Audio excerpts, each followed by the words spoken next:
कहु वृष के तो।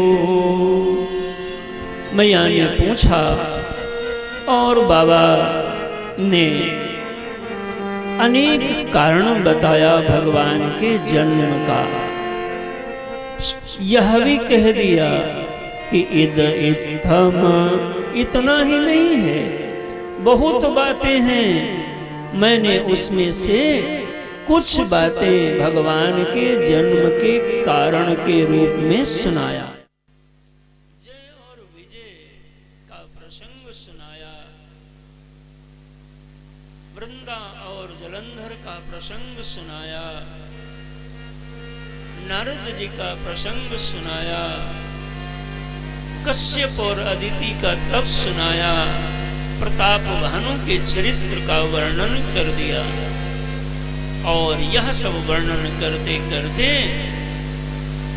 धरती पुलाई, सबने भगवान से प्रार्थना किया और प्रार्थना करके भगवान ने आकाशवाणी प्रदान की कि हम अवतार लेंगे।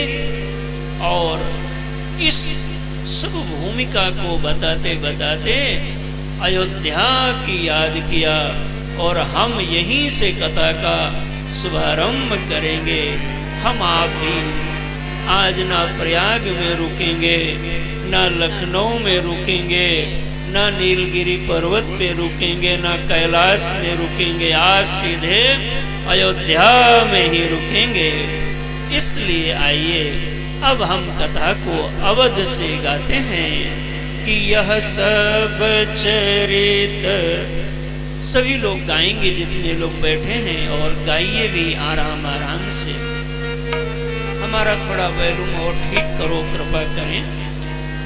यह सब रुचिर चरित में भाषा, यह सब रुचिर चरित में भाषा, यह सब रुचिर चरित में भाषा, यह सब रुचिर चरित में भाषा। आप सब जरा प्रसन्नता से बैठो और गाओ। यह सब रुचिर चरित में भाषा, अब सो सुनहो जो बीच ही राखा, अब सो सुनहु जो बीच ही राखा, अब सो सुनहु जो बीच ही राखा। अवधपुरी रघुकुल मनि राऊ, अवधपुरी रघुकुल मनि राऊ, वेद विदित तेहि दशरथ नाऊ, वेद विदित तेहि दशरथ नाऊ। धर्म धुरंधर गुण निधि ज्ञानी, धर्म धुरंधर गुण निधि ज्ञानी, हृदय भगति मति सारंग पानी, हृदय भगति मति सारंग पानी। कौशल्यादि नारी प्रिय, सब आचरण पुनीत, अति अनुकूल प्रेम दृढ़, हरिपद कमल विनीत। भगवान अवध में प्रगटेंगे, इसलिए हम आप इस बार यह राष्ट्रीय विश्व स्तर का महोत्सव चल रहा है, इसलिए हम आप भी कथा का शुभारंभ अवध से श्री अयोध्या धाम से ही करेंगे। बोलो अयोध्या धाम की। गोस्वामी जी कहते हैं अवधपुरी रघुकुल मनि राऊ, वेद विदित तेहि दशरथ नाऊ। अयोध्या में एक राजा है जिनका नाम है महाराज दशरथ। थोड़ा मुस्कुराइए कि आप भगवान की कथा में हो।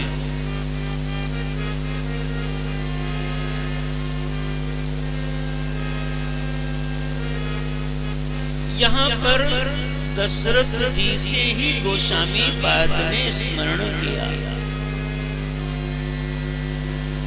यह सूर्य वंश का ऐसा गौरवशाली इतिहास है।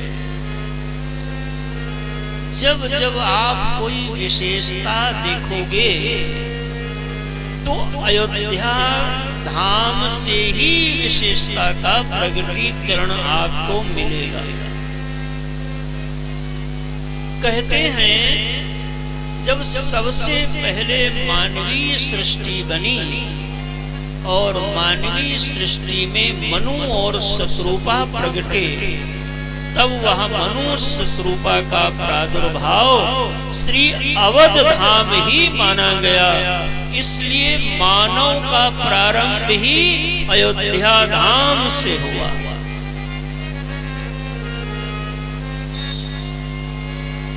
धरती पर आज गंगा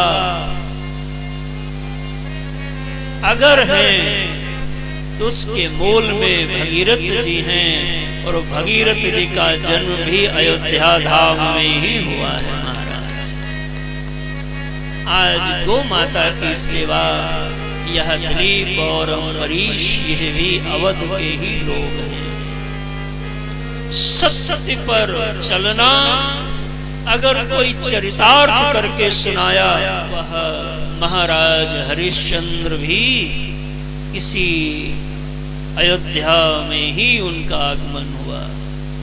ऐसी अयोध्या, और अयोध्या भगवान तो आए ही, लेकिन भगवान के आगमन से पूर्व भगवान के पिता बनने का वो महाराज दशरथ जी पधारे।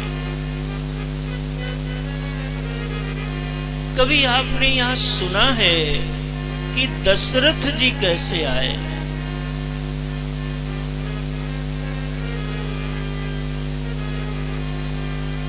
अयोध्या केवल भारत के लिए गर्व का विषय नहीं, अपितु तो संपूर्ण राष्ट्र के लिए गर्व का विषय है।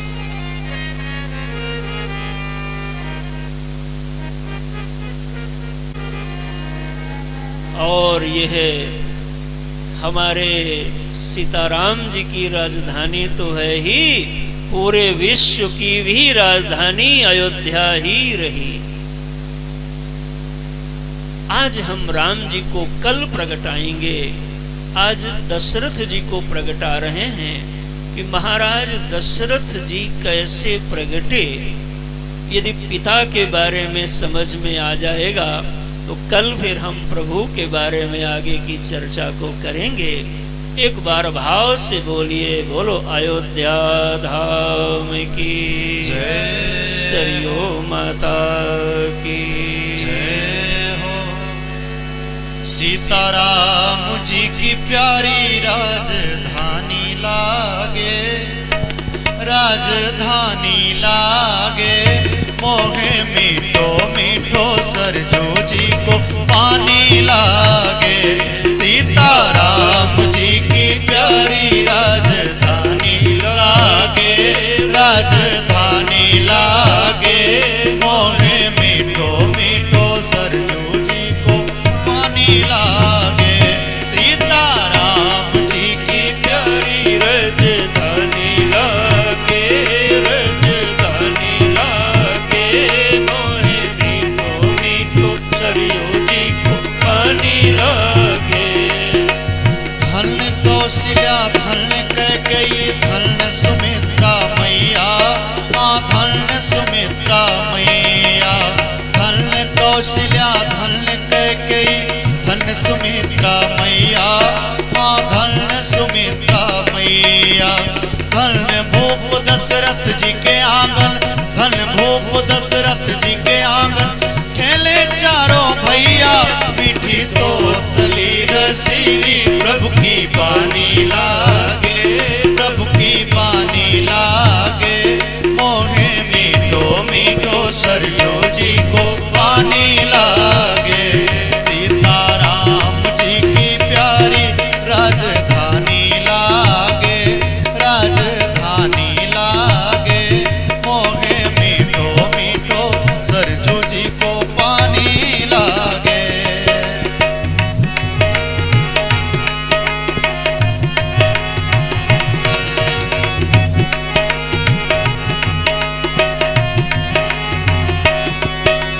छोटी छावनी रंग महल हनुमान गढ़ी अति सुंदर, छोटी छावनी रंग महल हनुमान गढ़ी अति सुंदर, हनुमान गढ़ी अति सुंदर।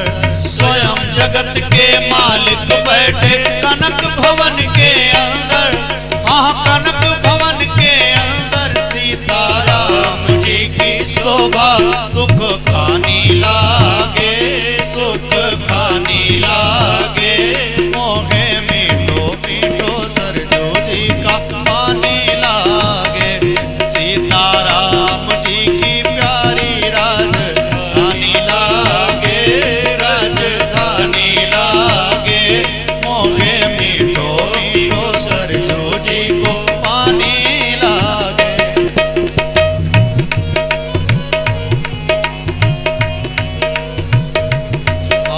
सहज सुहावल जन्मभूमि श्री रघुबर राम लला की, श्री रघुबर राम लला की।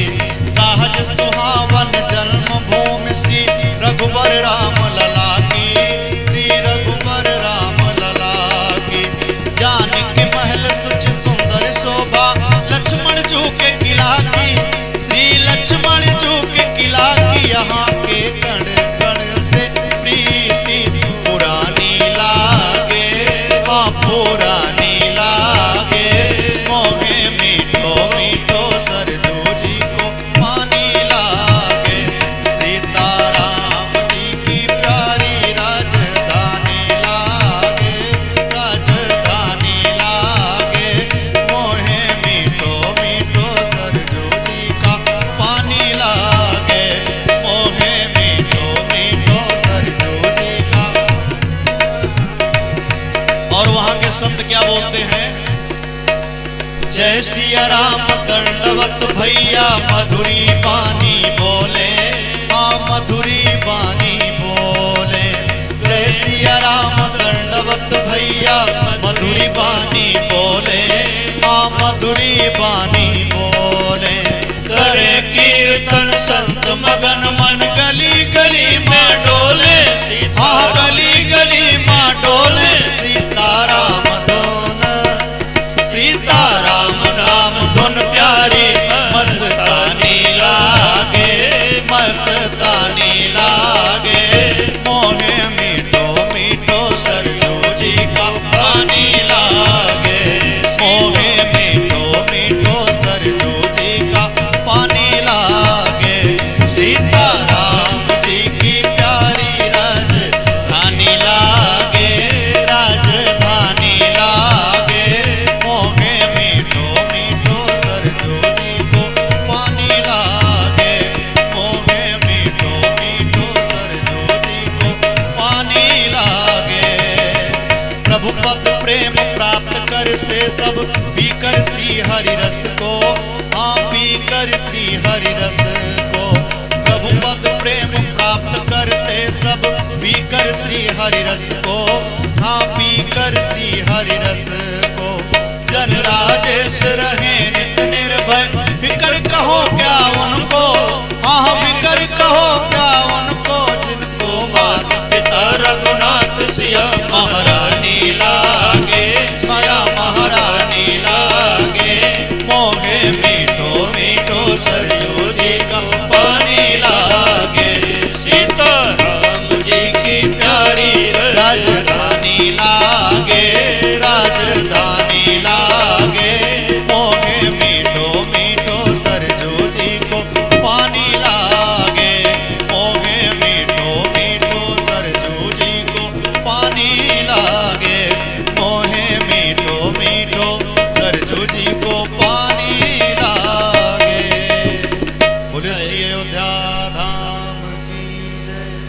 कैसे अवध में महाराज प्रभु श्री राम के अवतार से पूर्व महाराज दशरथ का गोस्वामी जी महाराज ने स्मरण किया। दशरथ जी के पिता का नाम है महाराज अज। यह विदर्भ देश की राजकुमारी इंदुमती इनकी अर्धांगिनी बनी। यह कथा महाराज दशरथ का प्रगटीकरण कैसे हुआ इसको बताने के विषय में कही जा रही। महाराज अज ऐसे तपस्वी, ऐसे भगवान के शंकर के परम भक्त थे। कहते एक बार सरयू में स्नान कर रहे थे और स्नान करते समय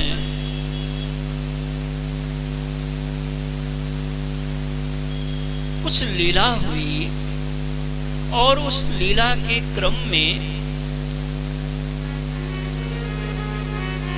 एक जंगल में जाना हुआ। जंगल में एक सरोवर देखा।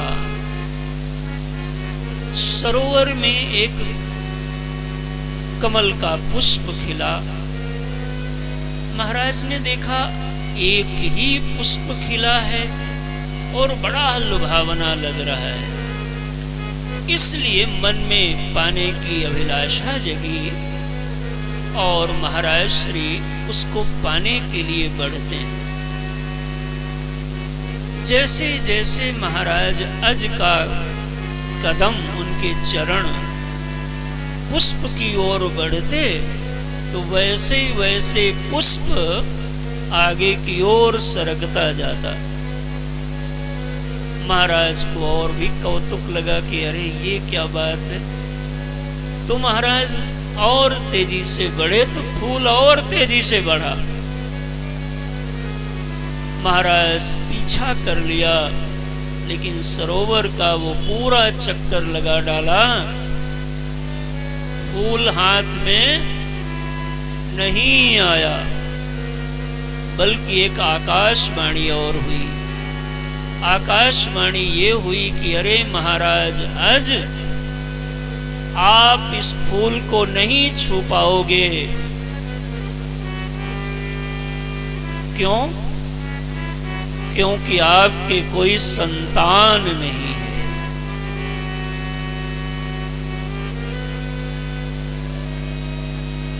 रघुवंश को जब जब अध्ययन करो तो कई बार महाराज लोगों में ये बात आती है।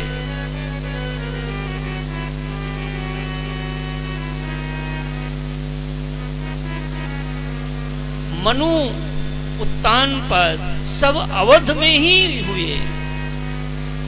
ऋषभ देव अवध में हुए, नाभि अवध में हुए। और बार बार देखोगे तो पता लगा फिर पुत्रेष्टि यज्ञ कराई जा रही, फिर पुत्रेष्टि यज्ञ हो रही है। पुत्रों का कुछ अभाव रहता जैसे होगा भगवान की लीला। आज महाराज पुष्प को छोड़ दिया और दूसरी चिंता मन में बैठ गई कि मेरे पुत्र नहीं, इसलिए मैं योग्य नहीं हूं। भगवान गौरी शंकर के परम भक्त हैं।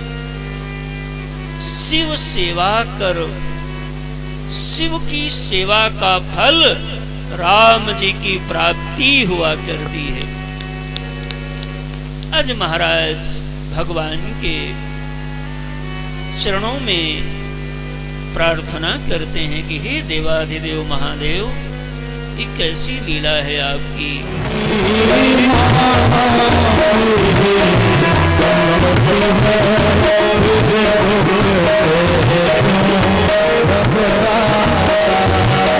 दुख में कभी घबराना नहीं।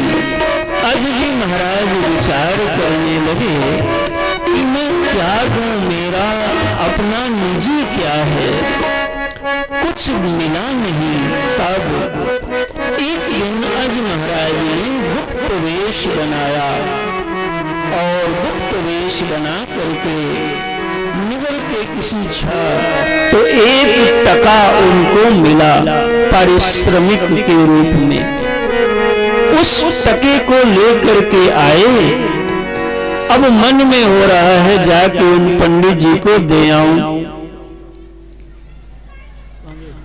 और महाराज अज ने उस टका को लेकर के चलने लगे। चलते चलते पता किया तो पता चला महाराज वो फलाने स्थान पे पंडित जी का घर है।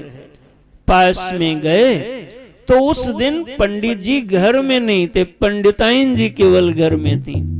तो उनको टका दे दिया और कहा जब पंडित जी पधार जाएं तो उनको कहना कि हम आए थे, उन्होंने हमसे कुछ मांगा था, मैं उनको ये दे के जा रहा हूं।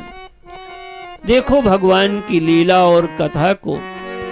कहते हैं उस टका को ले करके पंडित जी जब हाथ में उनको मिला तो कुछ दैव घटना भगवान की लीला होने वाली होगी। उस टका को उन्होंने फेंक दिया सरयू की तरफ और जहां पर वो टका गिरा बड़ा सा आवाज आई और एक विशाल गड्ढा हो गया और उस गड्ढे में से एक स्वर्ण का रथ निकला और स्वर्ण का रथ निकला और आंखों के देखते देखते ही गगन मंडल की ओर चला गया। आश्चर्य हुआ। पंडित जी ने और थोड़ी मिट्टी हटाने की कोशिश की तो एक और रथ निकला, वो भी महाराज गगन मंडल की ओर चला गया। और मिट्टी हटाई, फिर से रथ निकला। कहते 9 रथ निकले और 9 के 9 रथ गगन मंडल में विलग विलग दिशाओं में चले गए। पंडित जी और हाथ लगाते हैं। अब की से जो रथ निकला उस पर एक बालक बैठा था और वह रथ आकाश में नहीं गया, धरती पर ही रख गया। कौतुक हो गया, चारों तरफ हाहाकार मच गया। और ऐसी घटना हो तो सबसे पहले राजा को सूचना दी जाती। इसलिए महाराज अज राजा हैं, उनके पास पंडित जी ने सूचना भिजवाई और सूचना के माध्यम से रथ और बालक को उन्हें सौंप दिया। कहे महाराज यह जो प्रादुर्भाव हुआ है यह तुम्हारे ही कमाई से, तुम्हारे पुरुषार्थ से जन्म हुआ है, इसलिए यह बालक आप ही इनको संभालो। कहते हैं वही बालक चूंकि 10वें रथ के रूप में प्रगटे थे, इसलिए उनका प्रसिद्ध नाम दशरथ हो गया। बोलो सच्चिदानंद भगवान की। और ऐसे दशरथ महाराज जिनका आप सुनोगे कि अरध सिंहासन उनको इंद्र देते हैं बैठने को, यह कोई सामान्य नहीं थे। इनका जन्म इतना महान है तो उनका कर्म कितना महान होगा। और ऐसे महाराज दशरथ के यहाँ भगवान नहीं आएंगे तो सामान्य जीव उनके यहाँ तो जाने के योग्य बनेगा नहीं। अस्तु हम आगे के वृत्तांत को अवधपुरी से ही कल उठाएंगे और सीधे कल हम कथा में भगवान के जन्म तक की